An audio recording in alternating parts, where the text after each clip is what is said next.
Let me take you back to December 9th, 1775. It's a violent, unforgettable morning that changed Virginia's struggle for freedom for good. This is the story of the Battle of Great Bridge.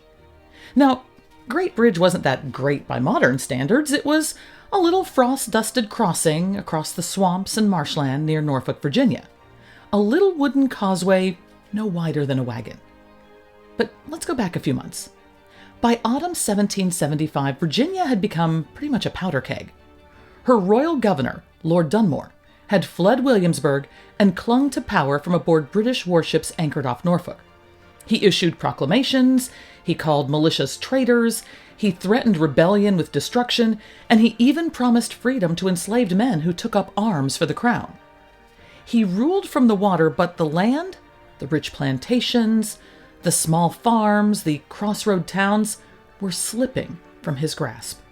Now, Norfolk was his last stronghold, and between Dunmore and Norfolk lay a narrow elevated platform of planks and posts, the Great Bridge. Now, both sides knew whoever held that bridge controlled the gateway to the city. To understand the battle, you must picture the ground. On both sides of the bridge stretched miles of swampland, silent, cold, and treacherous.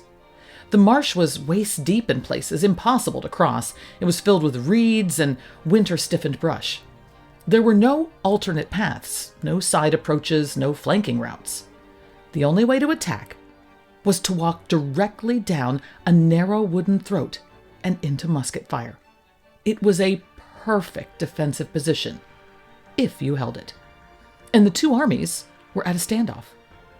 On the British side, there were regulars of the 14th Regiment of Foot, Loyalist militia, Marines and seamen from Dunmore's fleet, commanded in part by Captain Charles Fordyce, a grenadier officer.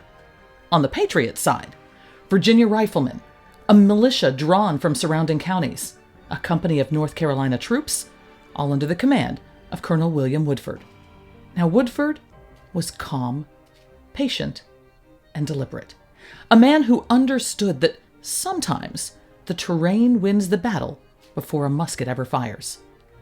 The Patriots fortified the southern end of the bridge with earthworks, breastworks, and concealed rifle pits. They watched. They waited. They listened to the creak of ice forming along the marsh. And at dawn, on December 9th, 1775, they saw red. It was a cold morning, the kind that bites the fingertips through gloves and stiffens the air in the lungs. Mist clung to the marsh. Frost silvered the planks of the causeway. And out of the haze, the British column formed. At the front, leading with the kind of resolve that made grenadiers feared across the continents, marched Captain Charles Fordyce, tall, broad-shouldered, carrying himself like a man who had no intention of turning back. Behind him, the grenadiers moved in rigid discipline, redcoats bright against the pale light, bayonets glinting, drums beating a slow, steady cadence that echoed across the swamp like a heartbeat. They intended to crush the rebellion, here and now, before it grew. Now, Fordyce believed he could break the Patriot line with the sheer force of his advance. What he didn't know was that the Virginians were not asleep. They were watching him come from the shadows of the tree line. He stepped onto the bridge, then onto the causeway. 50 yards, 40, 30. When he was less than 50 feet from the Patriot entrenchments, Woodford gave the order. A single, devastating volley cracked through the freezing air. It was as if the very earth opened fire. Rifles flashed from behind earthworks, muskets barked from hidden pits, sharpshooters perched in houses and trees let loose precise, cold shots. Fordyce took multiple bullets in the opening seconds, but still he pushed on. He shouted for his men to follow. He lifted his sword. He continued forward step after step, as if willing his body to ignore the tearing pain. Now, some accounts say he absorbed 11 gunshot wounds before he finally collapsed just feet from the Patriots' line. Around him, grenadiers fell in heaps because the narrow causeway turned them into perfect silhouettes for Patriot marksmen. The marsh gave no cover. The bridge gave no escape. The Patriots could not miss. The second rank faltered. The third rank tried to fire from the planks, slipping on frost, breaking formation. Some men leapt into the marsh in a desperate attempt to find cover. The mud swallowed them mid-thigh. Within minutes, the British line shattered. The grenadiers fell back in chaos. Loyalist militia stumbled over the bodies of the regulars. Shouts of retreat tore across the bridge. Some threw muskets aside to run faster. Back in the redoubt, the British slammed the gates shut, breathless, shaking, bloodied. The Patriots did not pursue. Woodford knew the swamp would become a butcher's field for his own men if they tried. But he didn't need to chase them. The British retreat said everything. Later that morning, once the fighting had ceased, Patriot soldiers crossed the bridge cautiously, muskets ready. They found Captain Fordyce lying near their works. He had fallen leading from the front, a rare, stubborn display of bravery that even the Patriots respected. Woodford, moved by the sight, ordered that he be buried with full honors of war. Virginian riflemen, who had fired at him hours earlier, stood silently as he was laid to rest. It was a reminder. This war was brutal, but not merciless. By midday, the reality was clear.